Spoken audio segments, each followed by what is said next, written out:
Hey, good morning, folks. We're going to continue working on Spelljammer Combat Exploration token assets, art assets for the Light of Xaryxis NPCs.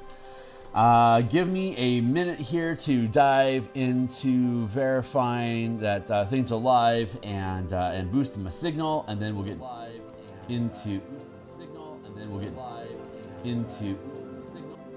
Groovy. Okay, cool. Sounds good. I've just posted on Twitter. So if you follow me on Twitter at Phil Kearney, you can receive notifications when I go live if you like. I'm going to go through my spiel real quick, and then we will launch into more NPC token production. So my name is Phil. Hey, I create I create role-playing games supplement PDFs. I am focused currently on 5th edition Dungeons and Dragons. I have a slew of work that I've already created on the DMsGuild in the description down below. Now you can click into those, into any of those links to look at the books that I've produced. Amongst those, there's probably about 150 different illustrations, so if you're an art enthusiast, you're certainly welcome to check those out. If you're a D&D enthusiast, you're most certainly welcome to check it out. All my books are 100% free preview.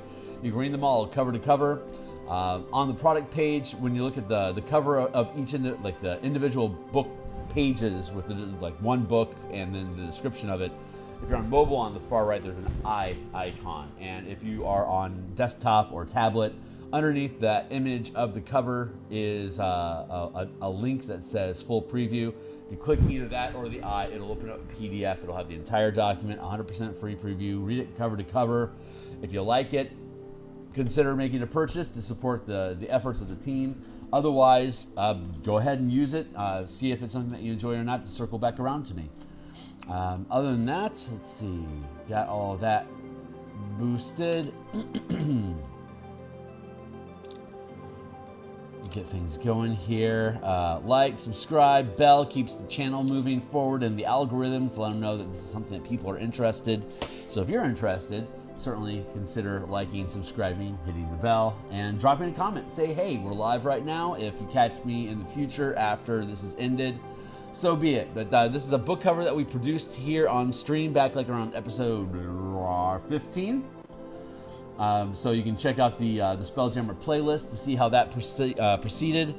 And we are going to continue today with token production for the Light of Xaryxis adventure. This is the document that we've been working on, the Spelljammer Combat Exploration. You'll probably recognize the cover here in a moment when it finishes processing the zoom.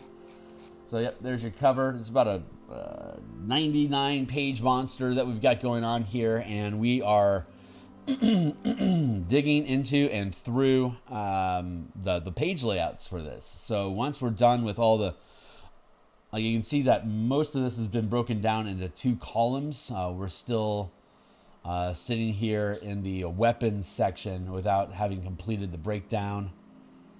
And then we have the explorations, the ship crew, ammunition, lifestyles, and maintaining a ship.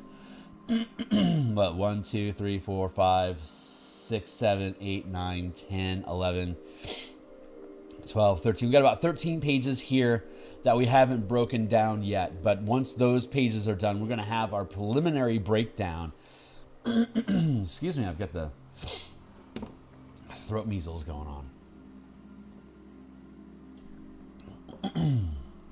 Yeah, those last 13 pages is the last chunk of making sure that the text fits on the page.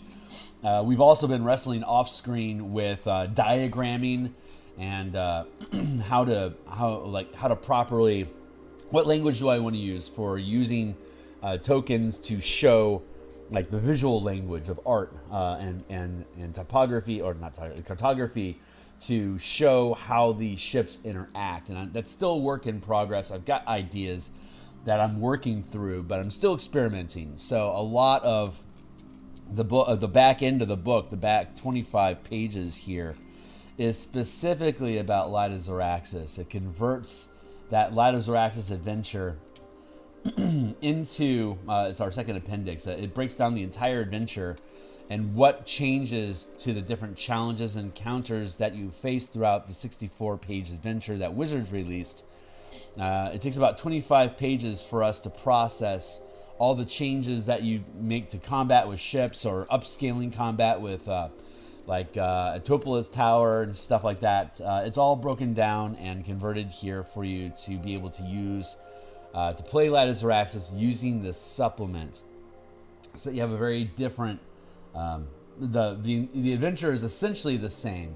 I tried to not change the plot of it, but instead take what they gave us inside of the adventure as written and convert it into these mechanics so that you can approach it differently. It does cause some encounters to change, some of them significantly, but the story beats are all there. This is just different options using these mechanics that we developed for you to play that adventure differently. Once this thing is published, we can then go back around and we can start building out alternate and additional adventure content using this system, and then link all that in together on the DMsGuild down below. So it's not published yet. It's a work in progress. I've never done something like this, so I don't know how long it takes. But my other stream that we run during the week is an Eberron adventure that I wrote with Andy Headley, and Stuart Braz is our editor, and he's doing an amazing job. It's also the first published adventure that I produced, so I get to use the Light of Xaryxis below as basically an alpha test on how to lay out and design adventures to coincide with how I think about stuff. So those are things that we're doing. That's what this stream is about: building out PDFs, showing people how role-playing games are built, and hopefully having some fun in the process. So like, subscribe, blah blah, and we're going to continue into it. So there's a lot of elves in Light of Xaryxis. Elves are the main bad guy, and this is an image of one of the soldiers. It's just a generic elf warrior. So sword, bow, light armor. Bob's your uncle. I don't want to put too much detail into any of these, so we are going to let's just do some spin doodle and see how we end up. This is a 300 by 300 pixel or 1 inch high resolution image space, which is most maps are on 1 inch grids, so that coincides. I use a virtual tabletop myself, Roll20 specifically. So, but I have spent plenty of years in meat space. I'm about 35 years into DMing, 36 years. It'll actually be this upcoming May will be the anniversary of me beginning my journey in D&D, because it will be my birthday, and I will take the week of my birthday off to do this stuff. So I'm hoping to get done with the tokens and the layouts before my birthday arrives, so that all we're doing is focusing on art assets inside of the book and being able to basically talk about how cool it is, in my opinion. Why would I build it if I didn't think it was cool? I build tools that are meant to be used. So I run campaigns in 5th edition D&D. Typically a 20 level campaign takes about 250 hours for me to punch through. That's assuming a pretty aggressive schedule that doesn't do a lot of side quests or a lot of like introspective encounters.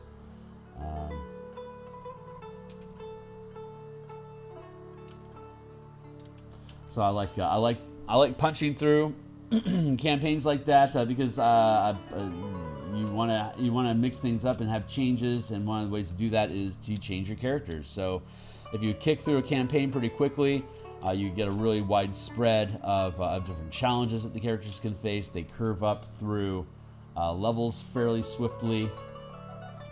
It's all in the name of keeping the content fresh and not getting bored, and having rotation so you can move into additional new stories, explore new ideas, move into new areas at a relatively decent clip, so you can have like a breadth of experiences. And I honestly don't know what I'm doing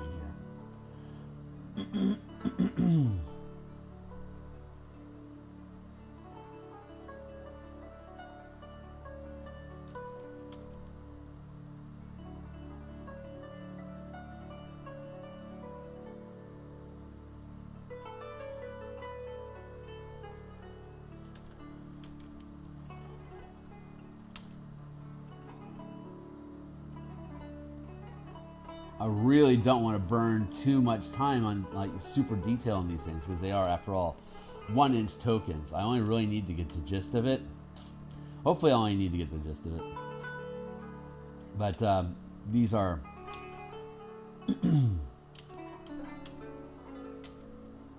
these are necessary for us to be able to provide a complete package. So begrudgingly, I have to create them, and I do say begrudgingly because I spent a lot of time on asset production for the creatures in this book as well as the ships for the book. And it's like, how many tokens do I have to frickin' make? The answer is a lot more, sir. I've got like the Theurgy to work through still. Yeah, Theurgy, slaves, and an Umber Hulk. And then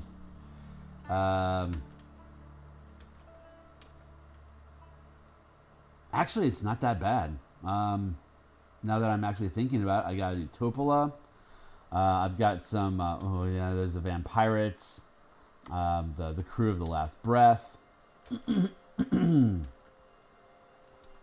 maybe like 15 more creatures that I have to be able to depict. That's a lot. We'll get to it.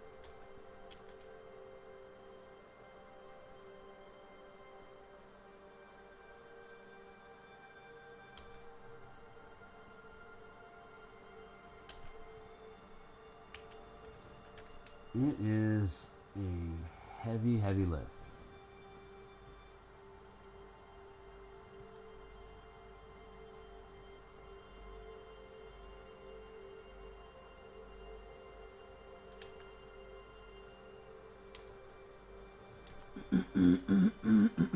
Excuse me, I've got the phlegm going this morning, my dudes.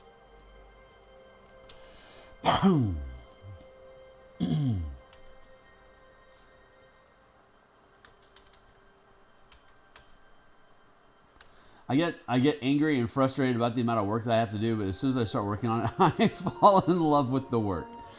So it's hard to take my complaints seriously when I just love doing this work so much.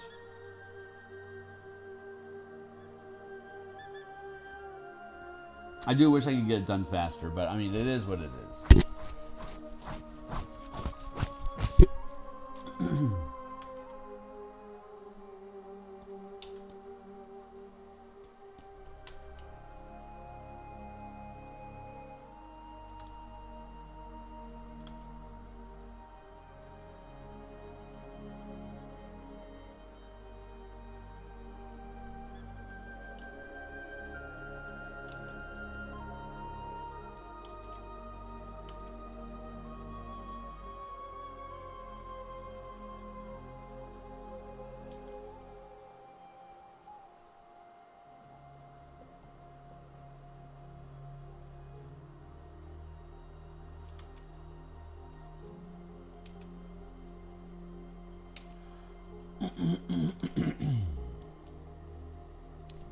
Merge down.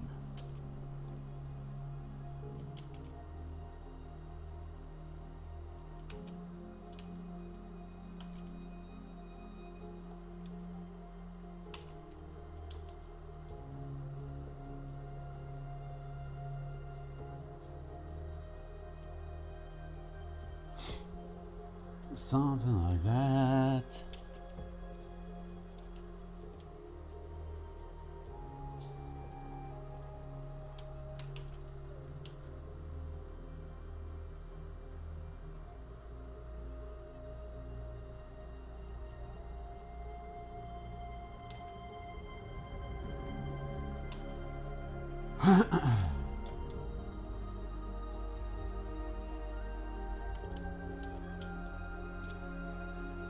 Let's go with transform. We'll go with perspective.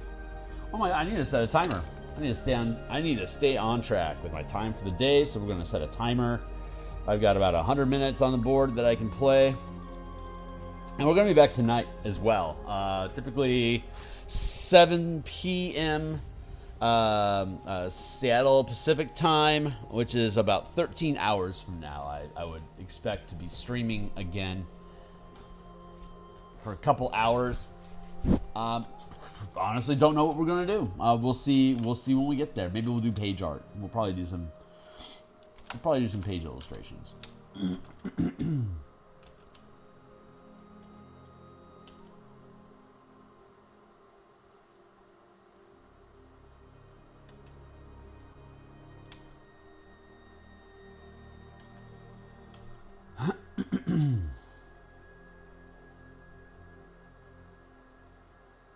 Something like that. Let's merge that down.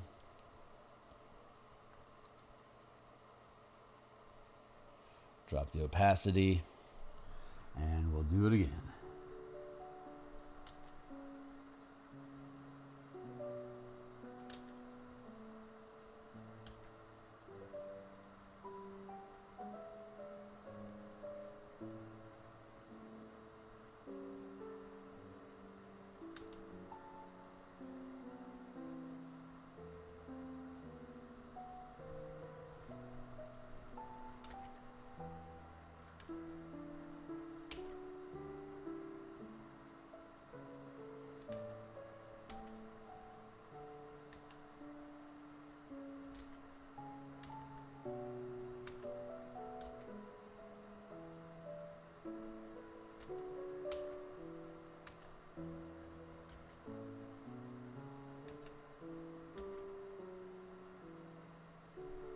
My hope is to have this finished at the beginning of June. That's like 6 weeks from now. It's probably not going to happen.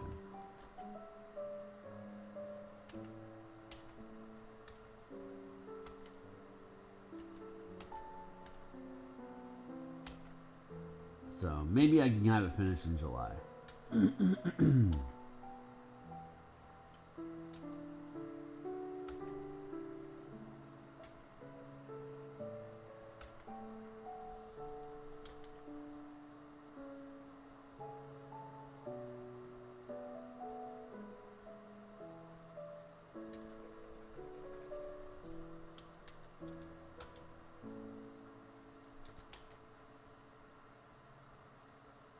Once the layouts are done, this thing should move pretty quickly. Obviously, these tokens are slowing us down a touch, but we'll get done. We'll get through this, and once the layouts are complete, we're working on the layouts on the side.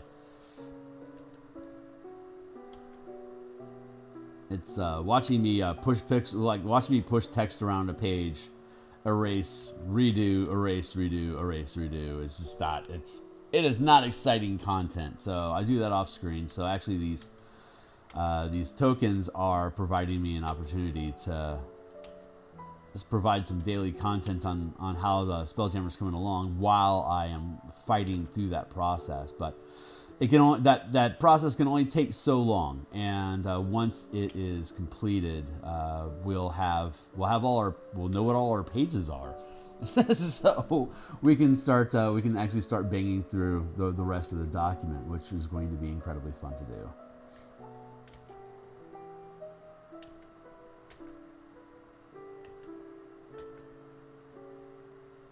It takes a little time to get those things up and running. It's frustrating because I can see it. I can see what the book is.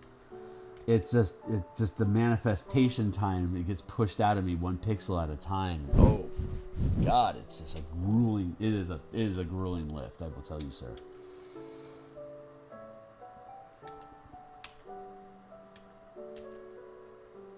But that's why we get paid the big bucks.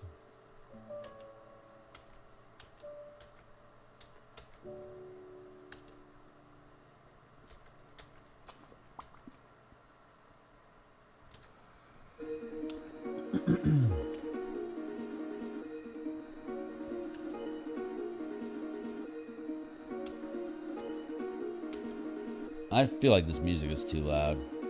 Oh yeah. You're way too loud, my dude.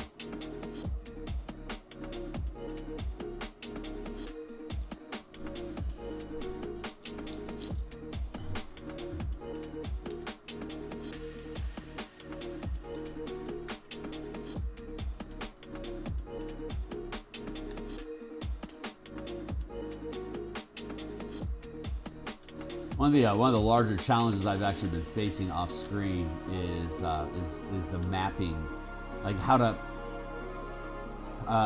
Hey, Nitro, it's good to see you, my dude. It's one of the challenges here for me, and obviously that's what I'm wrestling with off screen a lot, is explaining like the map system that we use for Spelljammer. It's so simple, but it has a lot of mechanical depth that like you have to be able to parse out in text, and so I think we did a decent job like parsing out what that is, like spelling it all out. I'm not gonna bore you with the details right now. You'll see it when it's published, but or while we're doing diagrams for what I'm about to talk about. But that change in scale, it's something that Wizard, like that 5th edition, doesn't really have any language for. Like, how do you convert scale of space, like converting a map from 5 to 50 to 500 foot scale mid combat? Like, how do you do that? It is it's a bold endeavor to to have a dynamic mapping system like that, and there's not a lot of language that exists out there. So we did a decent job explaining it, how it works. But then you have to illustrate it, like you have to show examples, because it's all being done on maps. Fortunately, I can just create maps with tokens being pushed around, and I have all those tokens. But then I have to make sure that the mapping, the illustrations I'm doing of the maps are matching up with how we're describing the process works. And it's like, well, and then it's like, well, and so I have to keep going back, and I have to keep and then I have to make it all fit on the same page.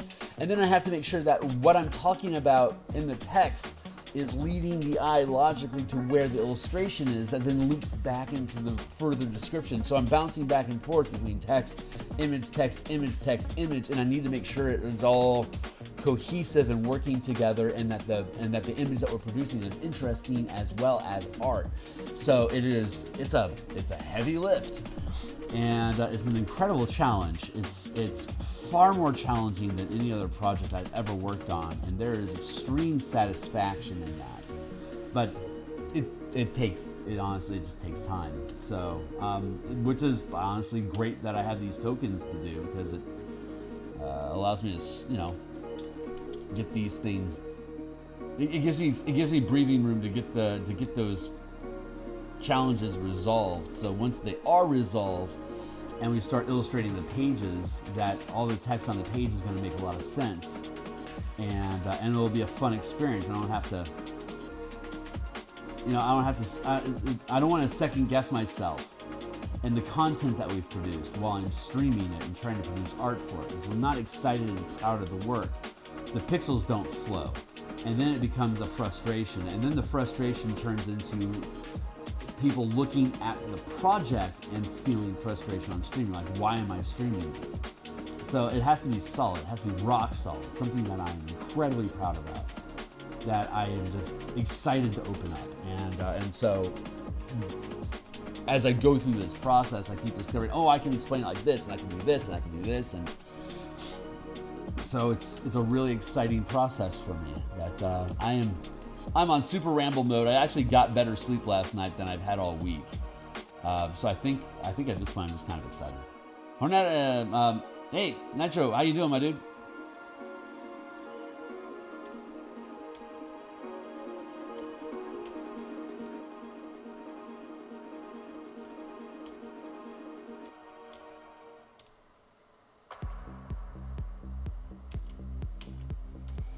But this is actually the same process we're going to be going through for Eberron, because there's creatures and NPCs and yada yada all throughout the Eberron adventure as well. So this is kind of a, like I said, this is Light of Xaryxis is kind of a test run for all the other content that I'll be producing through the Eberron adventure once we get done with that. And that's still in edits, so we actually have time that we can fill here. So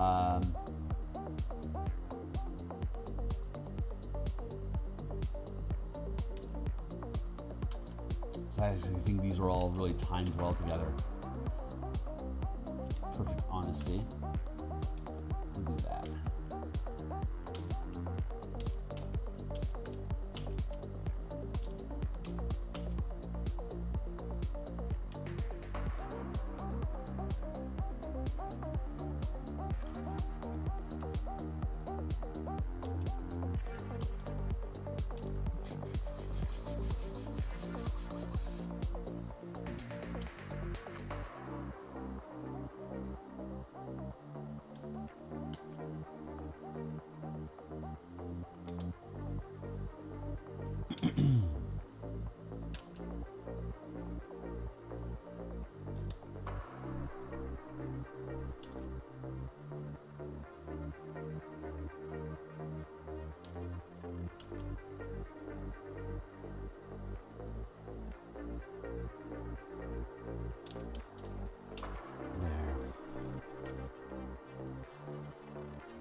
Boop. Okay.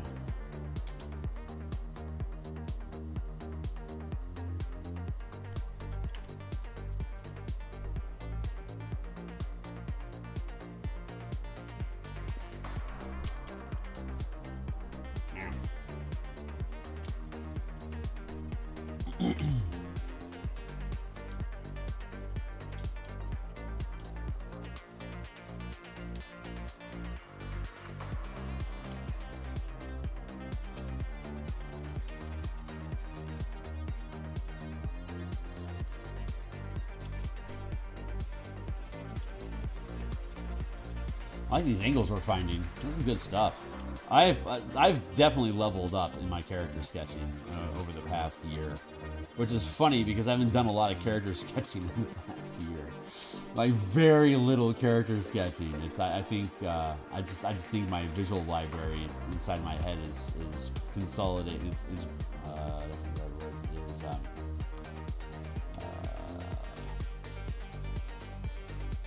Resolving details is probably the best way to express it.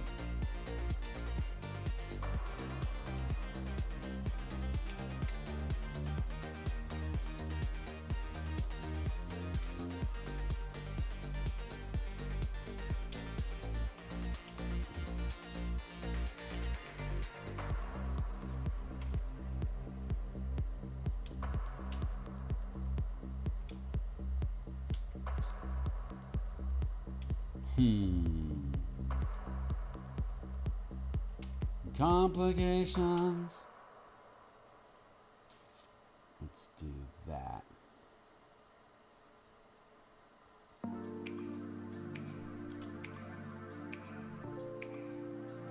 Blom, blom, blom.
as I do.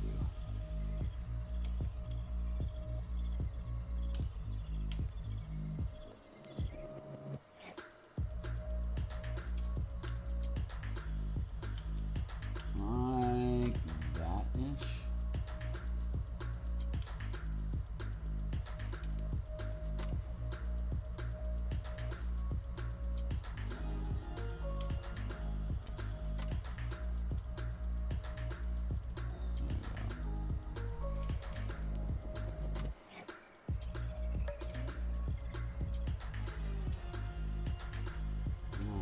Get that hit.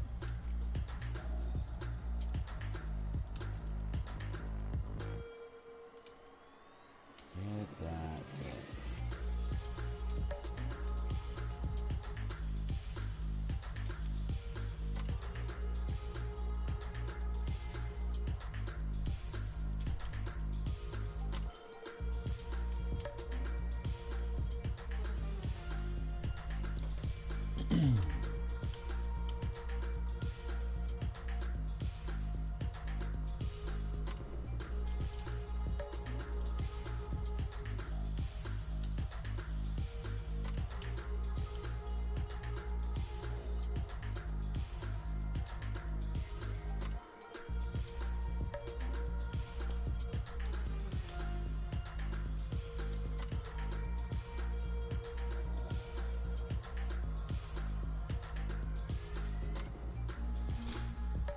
Thugs and like different like half CR creatures, like the thugs we did, the plasmoid explorer henchmen, and now these elf warriors. They're just like generic troops. So I very much have them off like looking away from the character. Like the more they're looking away from you, the less important to you they are. You know. Like Captain Sartell and Flump, I had both of them like looking directly at the camera, but those are NPC allies that you're working with. They are your allies. Travis and Prince Zalith, I have barely like looking off, just like this, like just a little bit off kilter a little bit, right? But then all these other less important NPCs, I'm zooming out and having them looking away from you, so like you don't have to look them in the eyes when you kill them. I don't know what psychology got built into me to do that with these NPCs, but I'm finding it as a consistency that is how I want to do it. And I just think that's funny.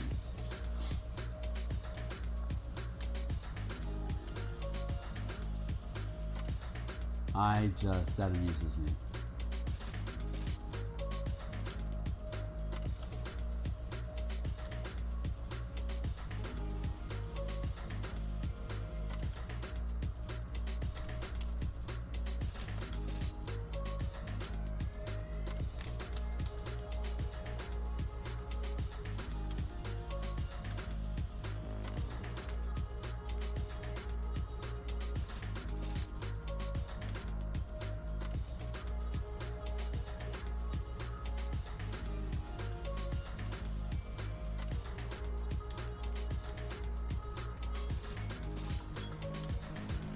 So our first 20-minute timer, we're going to keep it going.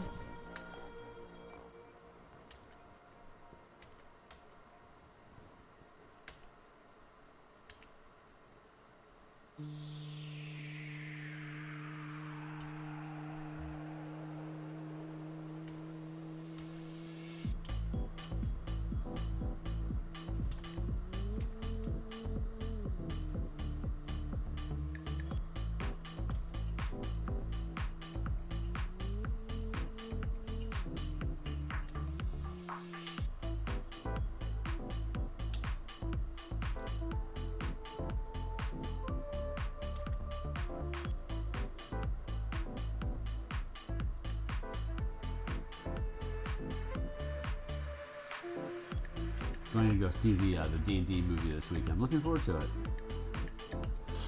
Hey, Speaking of taking time, I need to finish all the NPCs I might need for next session. They're all spellcasters, so it's going to take some time. Yeah, spellcasters are a pain in the ass for DMs. I generally like keep a timer in mind, unless you're gonna survive for a while. I need that as a thing, like recurring, especially in a dungeon if you want them to harass the characters multiple times, so like they have like escape routes and stuff. But generally, I don't stack them up with more than like 4 or 5 rounds. Typically, I'll do like I like to do 5 rounds of defined combat actions, and then make that fifth round action like a loop.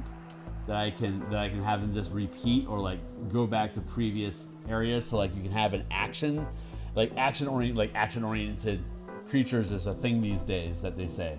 So like to have the action, like have each action be a different ability, and then be able to loop through what those different abilities are, so I don't have to overthink what these creatures can do. Oh hey, cheers! Welcome to it, my man. Live and direct, live and direct. Yo. Thanks for being here.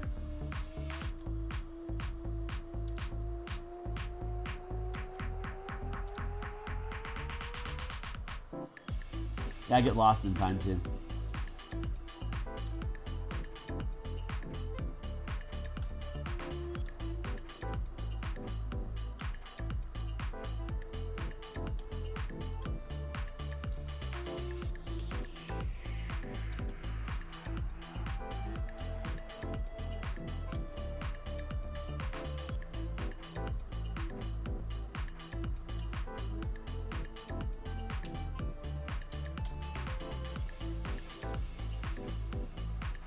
I tell you, on Monday, Martial Powers Monday, I had a lot of fun building out those creature roll kits. So I'm really looking forward to doing that again next week. I love that supplement. It's so fun.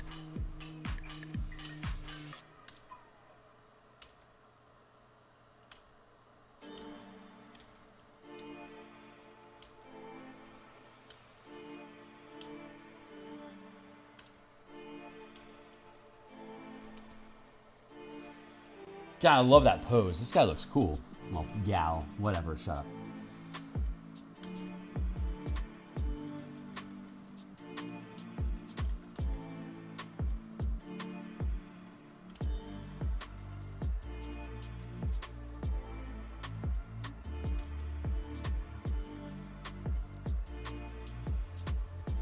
Oh, yeah, hop out of stream like do you garden? I am not a gardener, no. I have the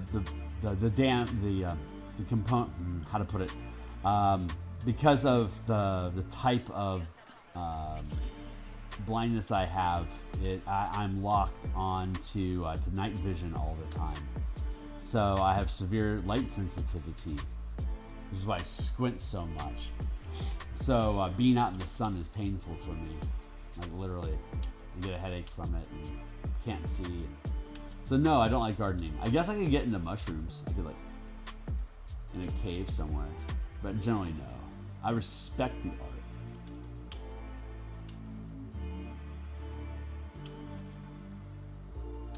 Why do you have a garden you tend to?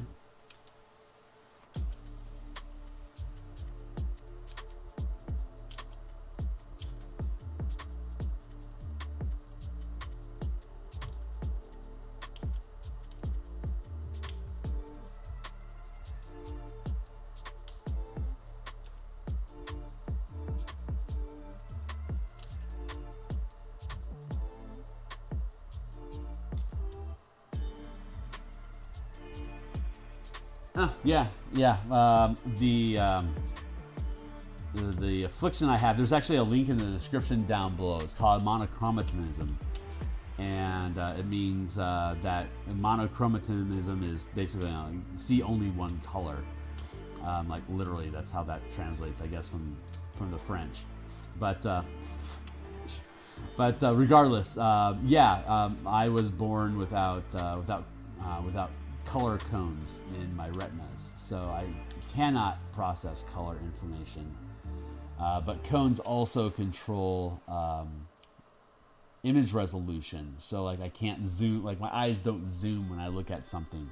If I want to zoom in on something, I have to physically move my head like a chicken to get closer to it, to see what it is, so that it can snap into view for me.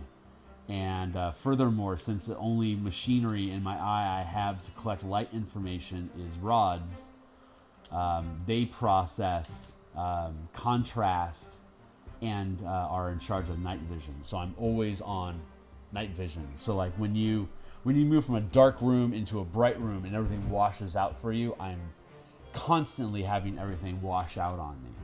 So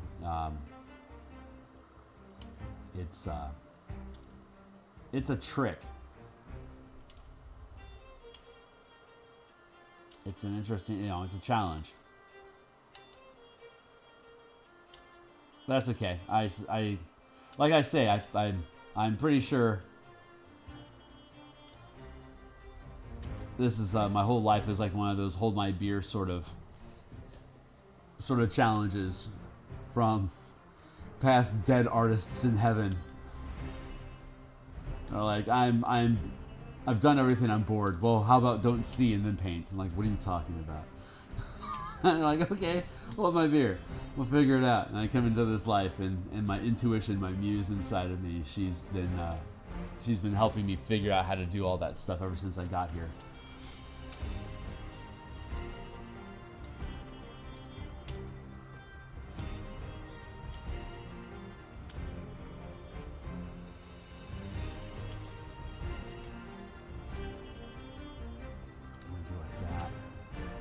Yeah, I'm losing it. I need to go back. I'm doing some seedlings at the moment. Eventually comes to actually prepare the garden. Okay, cool. And then I'll be putting back the breaking work. Oh, right on.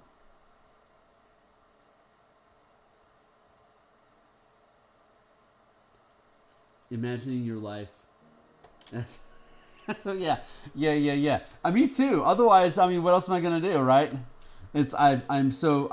I'm utterly like, if you are incredibly anyone that's incredibly, I'll put it this way, anyone that's incredibly passionate about their art, their craft that they work in, it's not that, oh, I love painting, I'm going to show up and I'm going to paint. No, it is an obsession.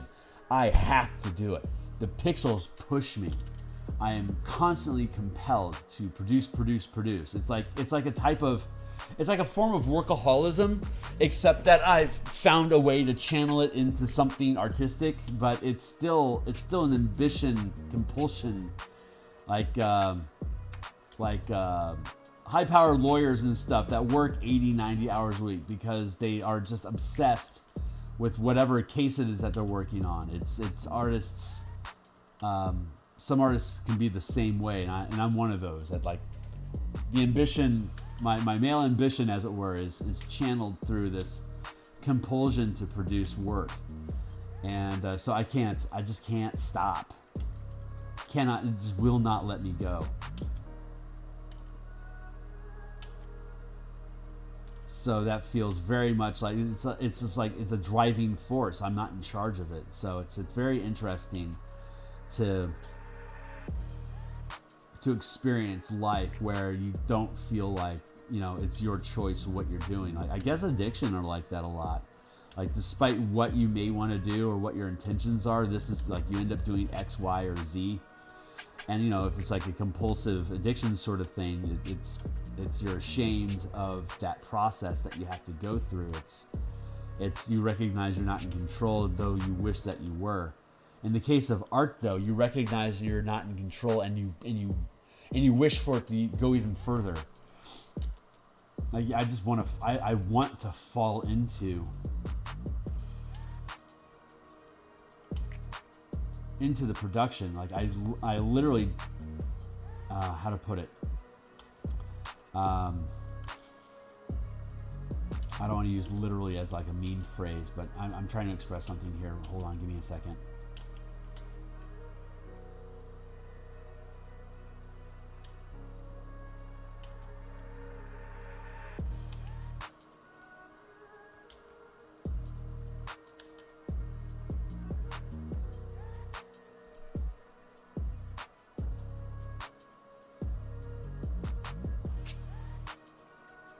Okay, so they say, the doctors say that when your body is releasing serotonin and whatever chemicals it is that makes you feel joy and satisfaction, that is like that chemical is like the opposite of aging. And then you have Einstein that with the theory of relativity, it is literally the more you think about time, the slower time moves. So an artist, when they're in the flow state, are not only releasing these chemicals that are anti-aging, you lose track of time-space. So you fall into this void where however long it is that you are enjoying this rapture of production, that you're literally not aging. So I spend a copulous amount of time in this flow state. So I have these long gouts of just feeling more alive in the process of doing it. Like the satisfaction of producing art is almost like a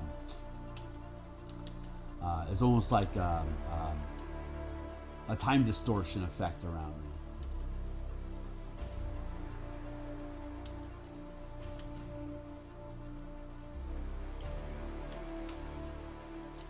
Very, very, very satisfying. And I've gotten to I've been illustrating since like I was 5, you know, like stupid tanks and helicopters and jets and war stuff, you know, bullets shooting at each other and drawing lines for like G.I. Joe laser effects and stuff like that. I've been literally doing that stuff since I was 5. So 40 some odd years later, I can fairly effectively enter that flow state and stay inside of it even though we're having a conversation. It's very zen for me.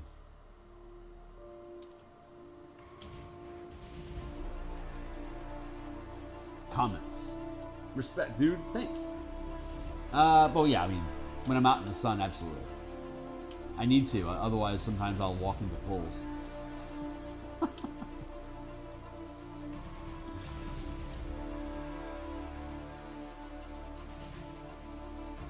Before I knew like what the rules were, like a funny moment when I was in kindergarten, they let us out to go play. We would all the kids would like run as fast as they can out the door to get to the playground because you know you have like you're only 15 minutes or whatever. It feels like a long time when you're a little kid, but no, this is like first grade.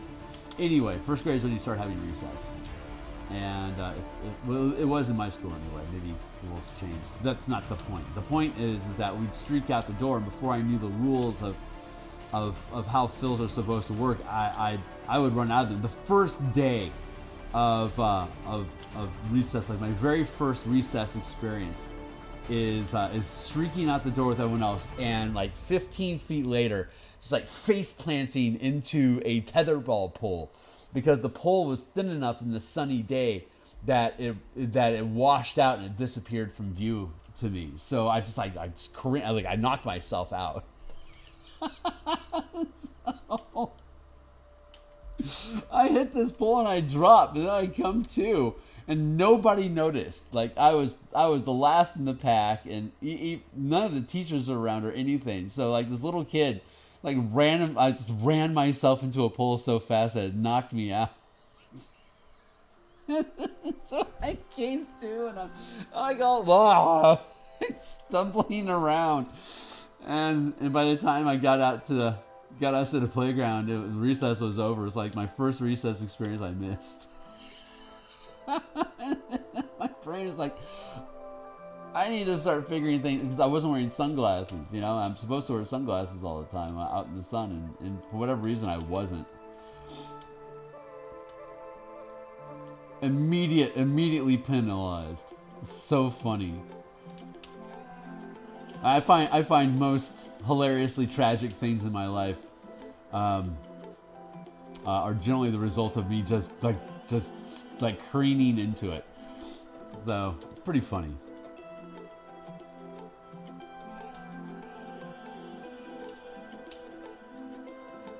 Pretty funny stuff.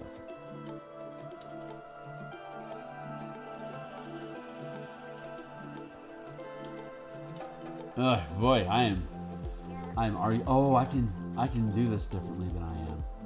Right on. Thank you.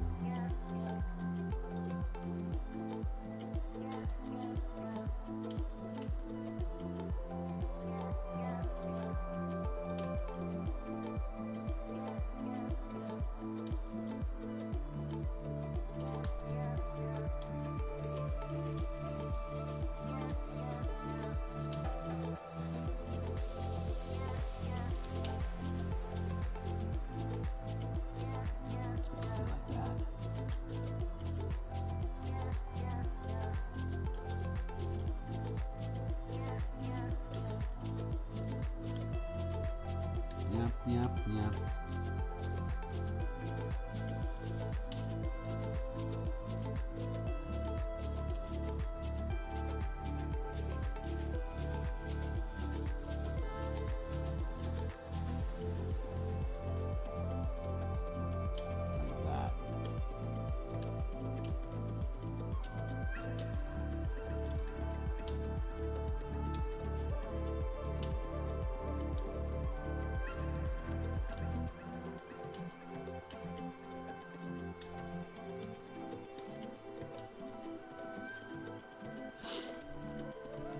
And move your laptop.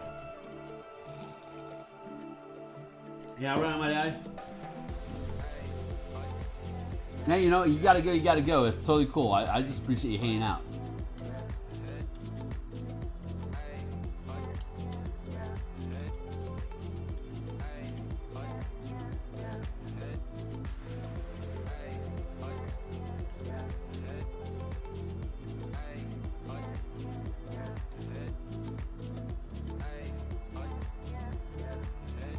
All these elves just give you huge bubblegum crisis vibes.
Checks out.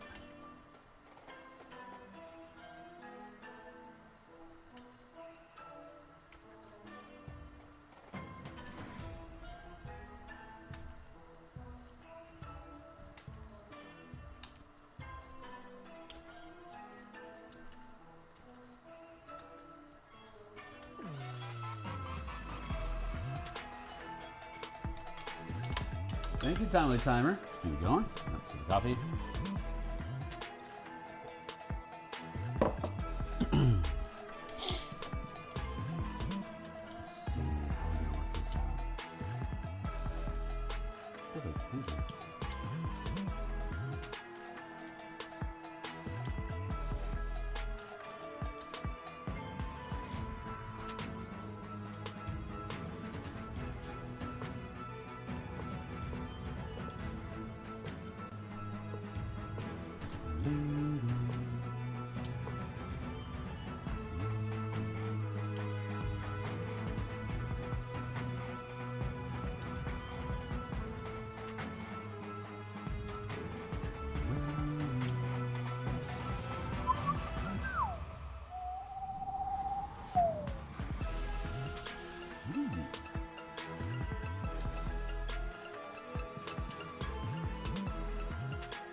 I think the first expansion I'm going to do off of this, once this flagship is done, is I think I'm going to do Mecha. The way that we have Spelljammers built right now already, you're already infusing your essence and basically animating the ships as though they were your body. So they're all animal forms in the Spelljammer ships themselves. But once we complete this work, then I want to start making mecha, like actual like humanoids, like spirit warriors, spirit warriors is I think what they were called in second edition. I did I want to say it was back around episode 60 or so, maybe 70. Dungeon Dad had put out just a look at Spelljammer creatures, and spirit guardians were one. Spirit warriors was one of them, where it was basically an undead insect skeleton that was animated to be a combat chassis for a pilot to move inside of, which is awesome flavor, very very anime, mecha anime in style. But we were able to effectively translate that in a rough translation of what those things were into our Spelljammer mechanics in about 15-20 minutes. And I want to expand on that because I think that's just freaking awesome.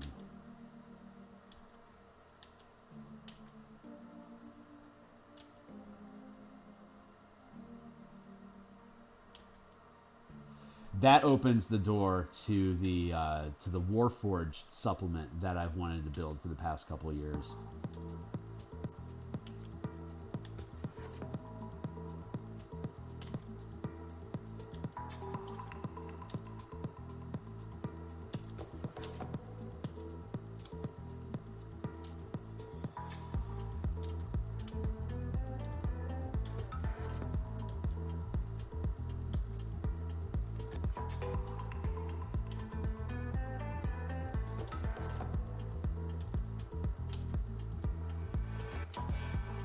So that's all going to curve out nicely together.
Hand.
Okay, go with that for now. Stick in here. Dennis was asking about, I guess, that frame, the figure drawing yesterday. So here's an example of me using figure drawing framing to create the effect that I want. I didn't have to spin this out. I'm just building the form.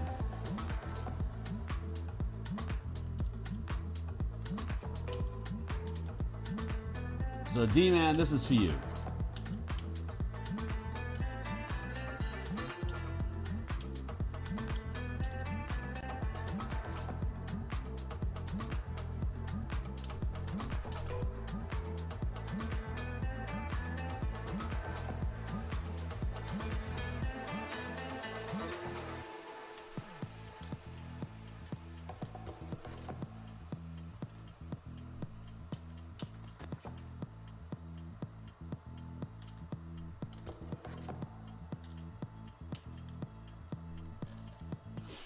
So if I have a sorcerer with a bunch of elemental blasting, oh yeah, I remember this from last time. And a full caster with a bunch of conjuration spells with spawning pits. And animals to keep enemies busy and helping. The party get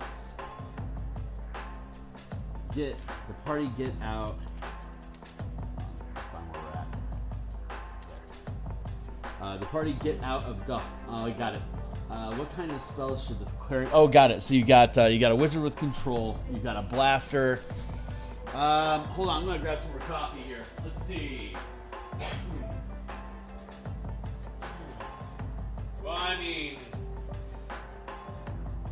healing is more of a character role than an NPC role. Like if you want them, typically, from my perspective, NPCs were born to die.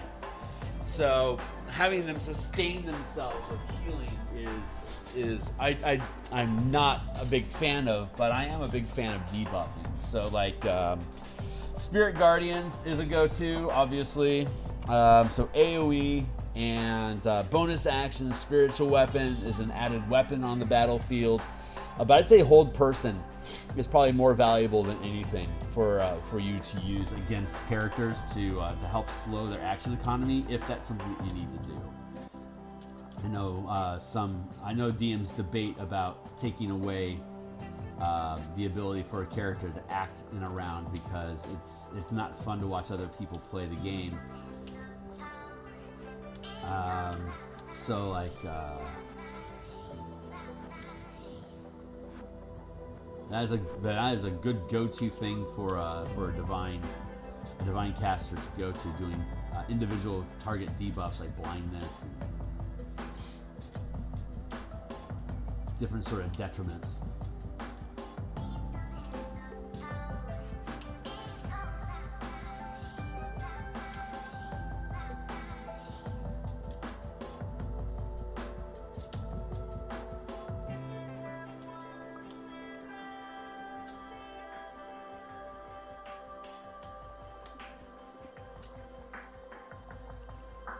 Damage over time is a good thing. I mean, like just making up stuff. Disadvantages, providing advantage to allies through help actions. That's good stuff. It's all support stuff. The NPC party purpose of the fight is the party over the eye of the bar. Okay, nice. For some of the NPCs, got it. No, neat. Right on. Stacking them up with what's the word?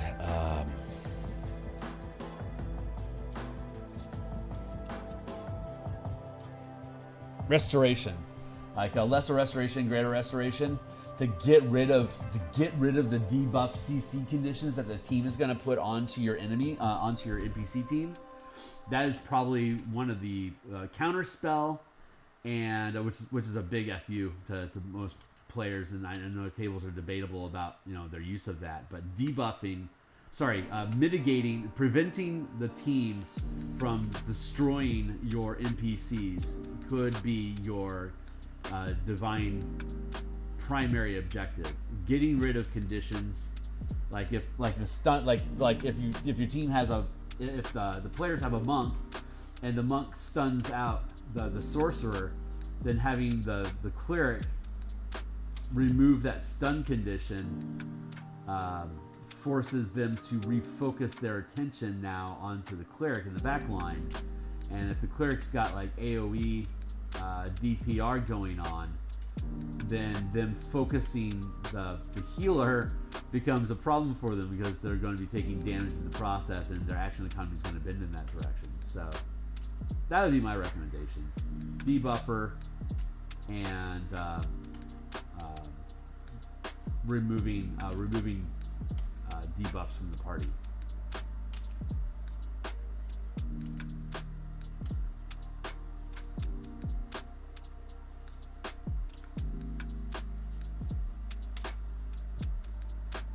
I've always enjoyed building enemy teams.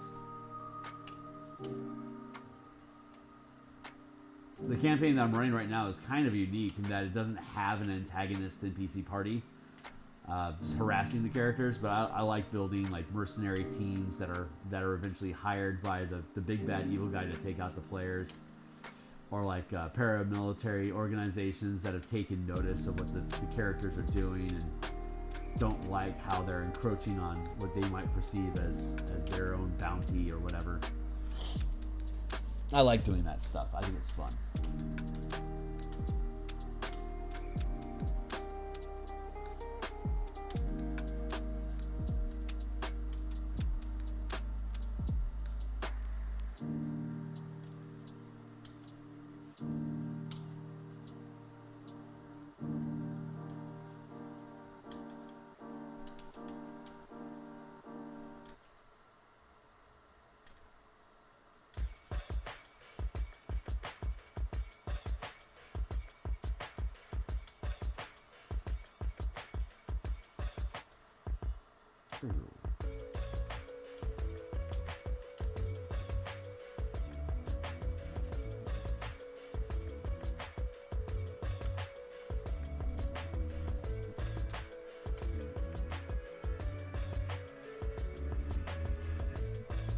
You know, if you wanted to, you could borrow off of the Martial Powers project that I've been streaming on Mondays to give your NPCs some unique powers that the team, that your players don't have access to, that let them be interesting.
Ah, heat metal is useful.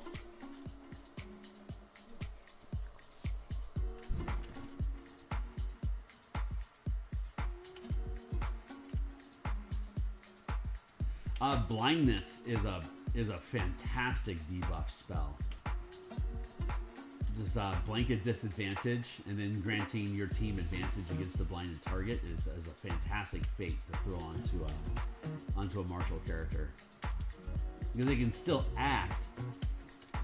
They're just less effective at doing so, or it requires the team to invest more resources to mitigate the disadvantage through help. Like, like shot calling for the blinded character. Big fan of that. Poison condition, poisoning them and then forcing them to grapple something.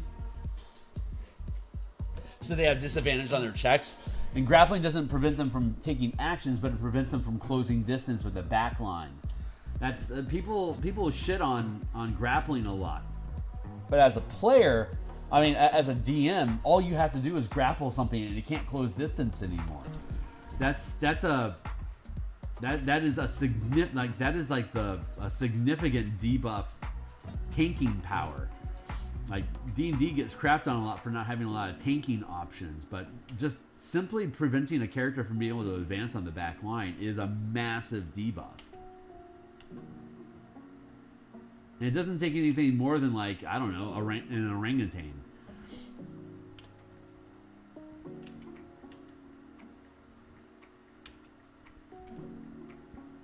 I am not liking this headgear, like, at all.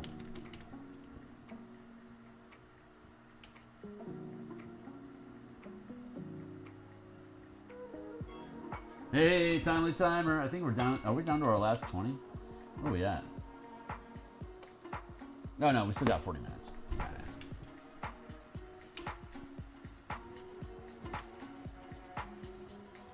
We'll finish this up. We're almost done with this elf, so I mean, this is coming along. Put the marshals in a pit and grapple them with the ox.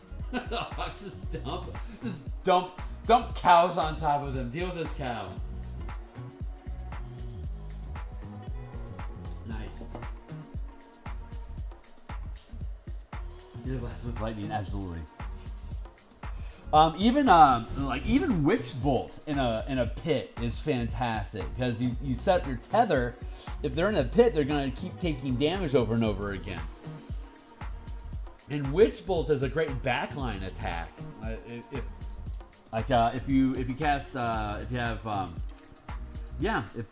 your team is having concentration effects going, if you just tether them with a Witch Bolt, they're going to be forced to make concentration saves every round, or their team buffs go away.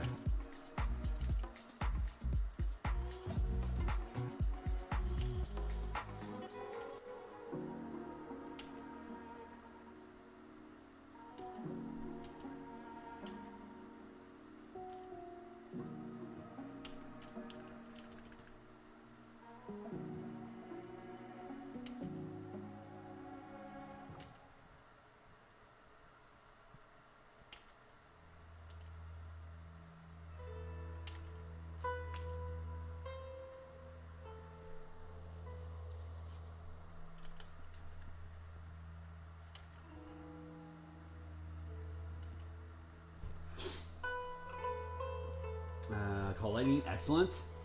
Yeah, that's a fantastic.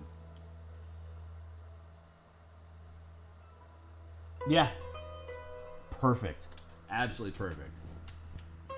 You got it going on, my man.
this is a serious drafting challenge.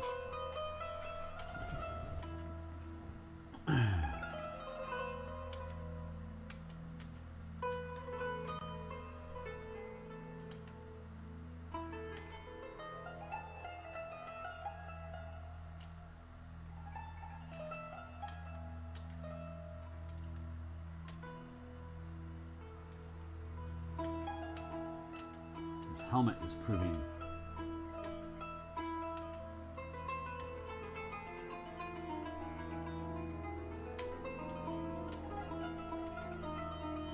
good thing I've got 40 minutes, because I might be messing with that helmet for that entire 40 minutes.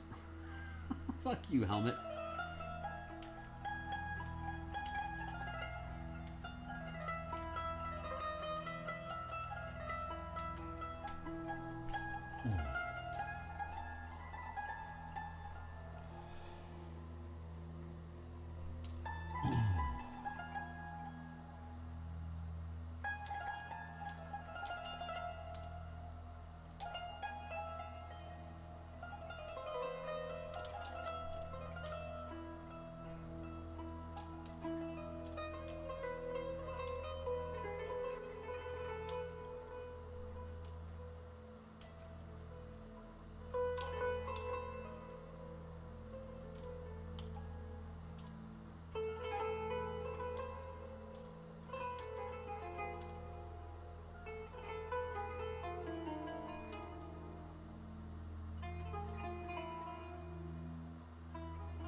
cheat that hand. Whoop, cheat.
There we go.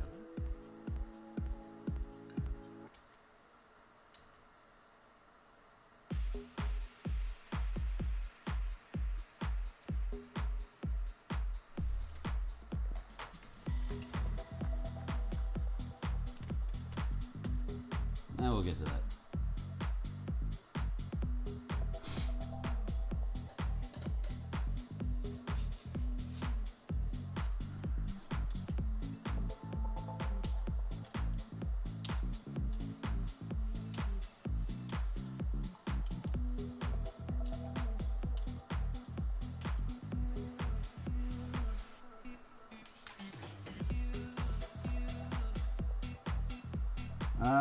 Okay, so let's stop avoiding the problem.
almost there.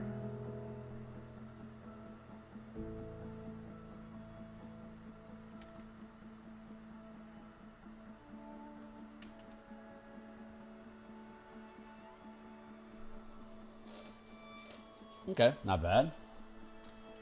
It's still a little rough.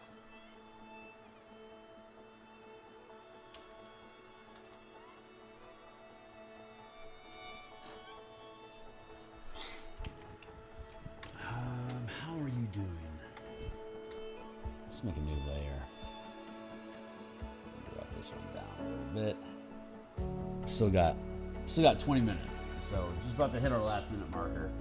20 minutes to do this crest,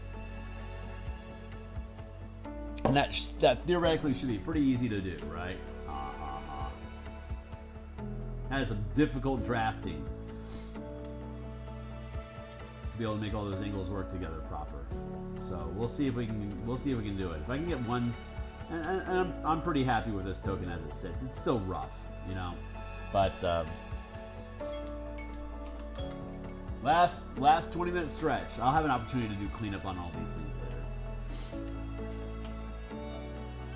I don't necessarily need to bore you with the nitty-gritty of me going back through, but I will color these things. So when we get to the coloration process, that'll be an opportunity for me to do some cleanup on these as well. I just don't want to spend more than one session on any particular token. And I think we're hitting a clip where we can do that.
That's cool.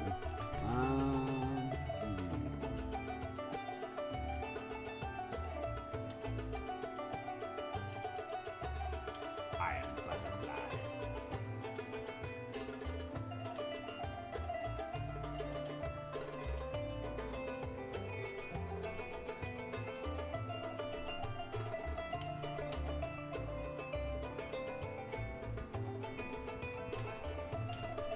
All right.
focusing so much on mouth breathing. I can tell. When I notice myself mouth breathing, it means I'm focusing way, way too hard.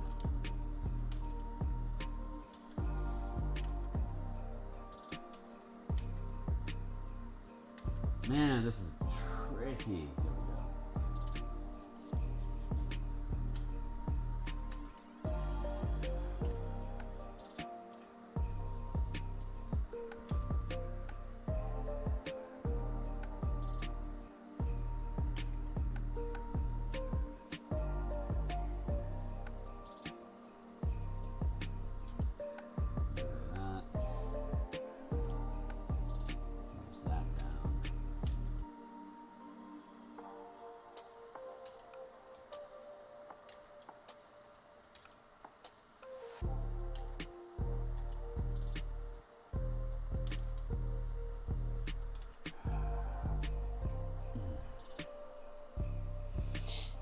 Dangerously close to running out of time.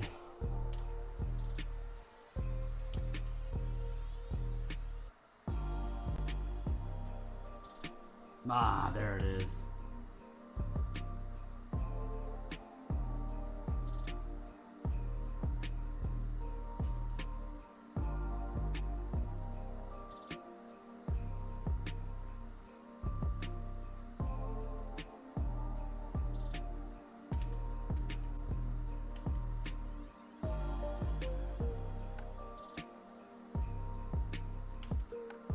It is raining out here in Seattle. Big surprise, yo. It's springtime in Seattle. It's raining.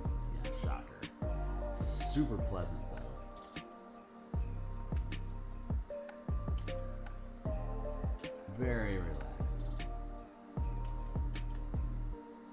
I love the rain. It's so beautiful.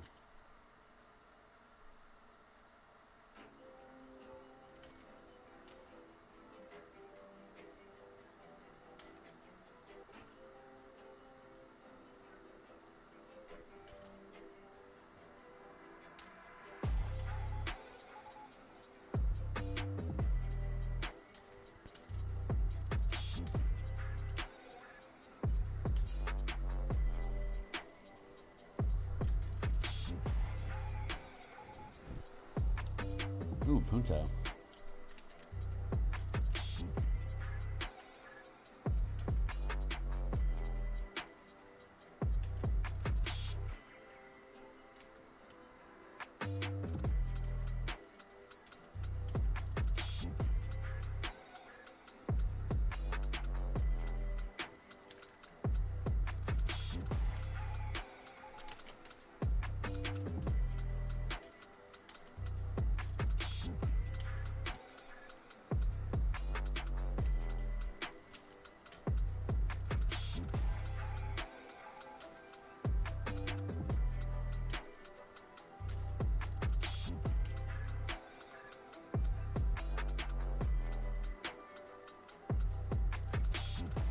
Coffee pot's hissing at me. It means it's time for me to take a drink. Perfect.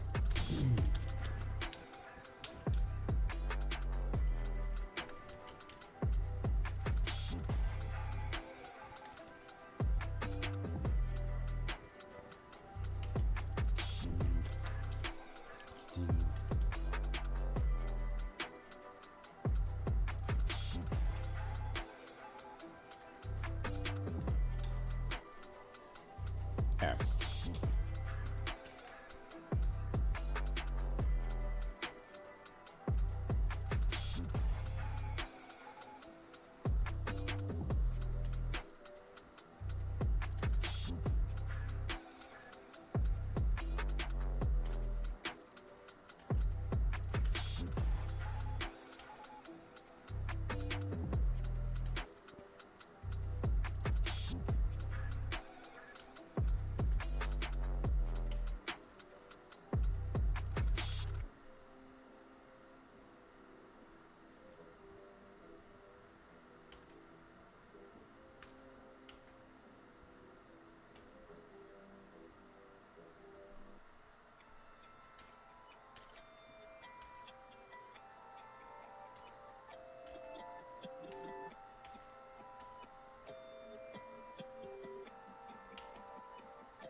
angle feels a little off.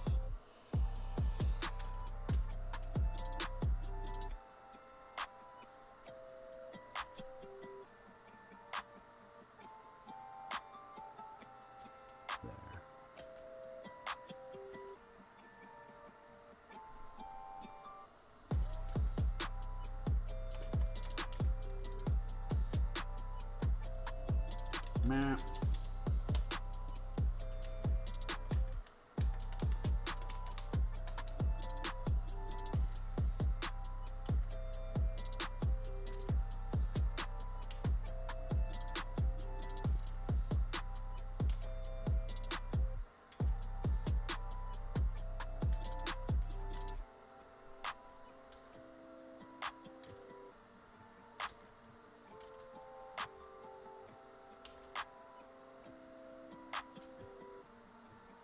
Nice. All right.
Leaning into my picture.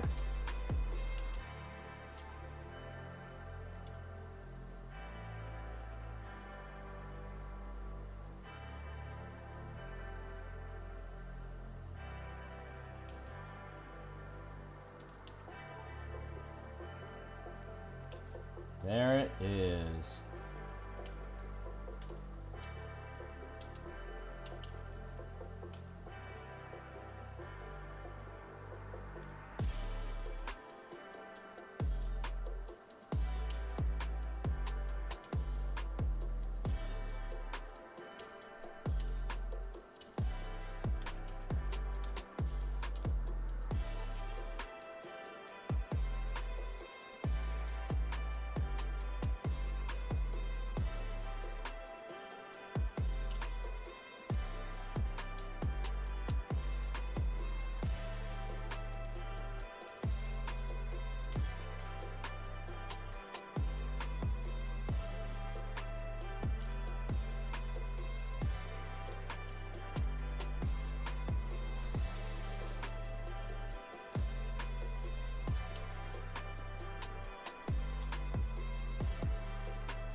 There, bam, motherfucker. Got it. Happy enough. I mean, for a token, it's good enough. Definitely good enough for a token. I need to put some arrows in that quiver, but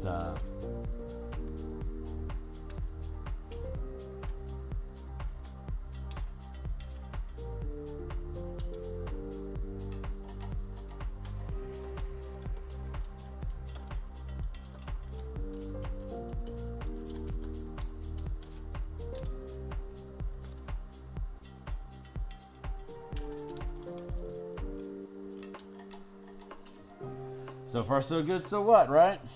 Thanks.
Transform, perspective, distortion.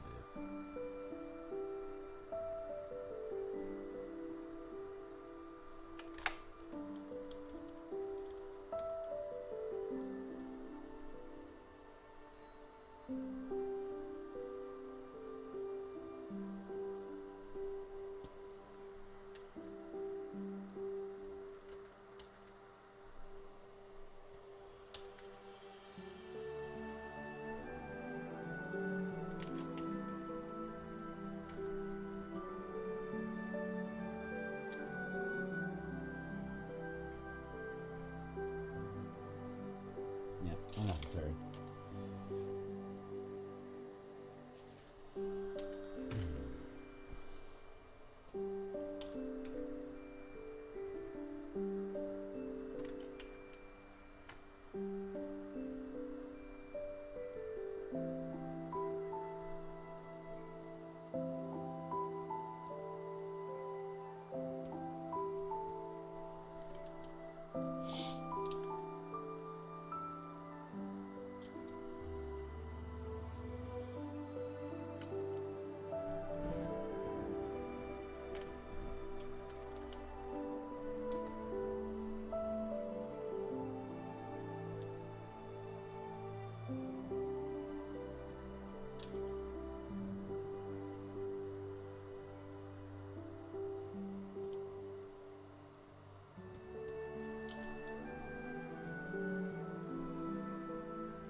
right. I'm going to spin these a little bit.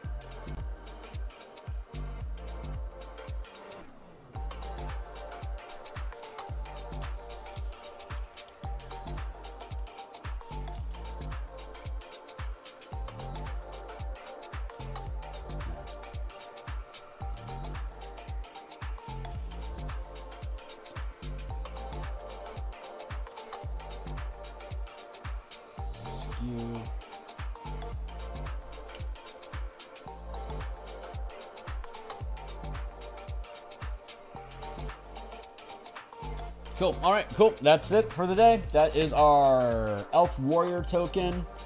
We'll come back and we're going to do color for all these another day.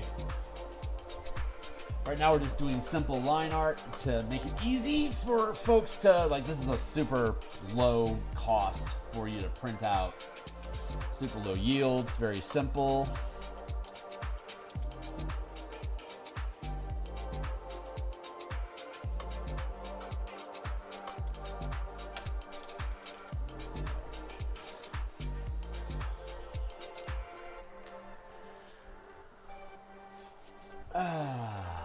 Easy peasy. Yeah, we'll come back and we'll color these things another time. I just want to kick through. I just want to get through all the tokens as they are, and then it'll be. It's not going to be like super complicated color. It's going to be pretty basic. They are, after all, just tokens. So, but yeah, that's it for now. We're going to lock that one down. And what else do we have in our stack for us to finish out the first chapter? We still need passengers, which are going to be, this is just the generic commoners, and then we need sailors to be significant in comparison to the commoners. We have the priest that's piloting the ship. And then we have the commanders that are the siege commanders for the Starmoth ship. So we got 1, 2, 3 more tokens to go, plus Zedalia, the queen. So we'll probably do commanders next.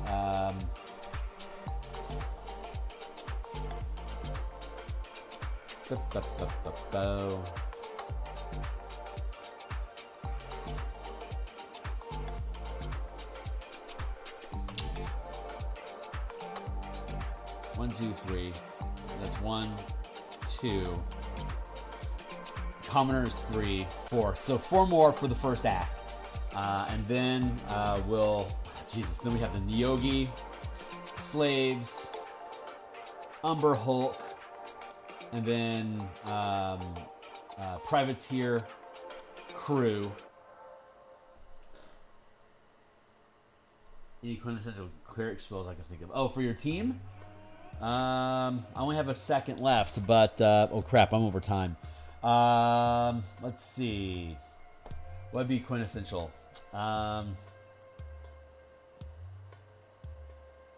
Bless, Spirit Guardian. Guidance, spiritual weapons, spirit guardians, blindness, deafness, hold person. Those are your 7. They're all like what, 3rd and lower level? No, spirit guardian is 4th, which is 7th level, which is in curve. So spirit guardians, spiritual hammer, hold person, blindness, deafness, guidance, bless. There's my top 6 picks. And you can get all those up and running within 4 rounds. So, yeah, that's it for the day. So I gotta go. I'm gonna be back. Yeah, you bet, buddy. Thanks a lot for being here, man. I'm gonna be back in 11 hours to do. I don't know what we're gonna do. We're gonna do some sort of painting, some sort of coloring, whatever it is. I don't know.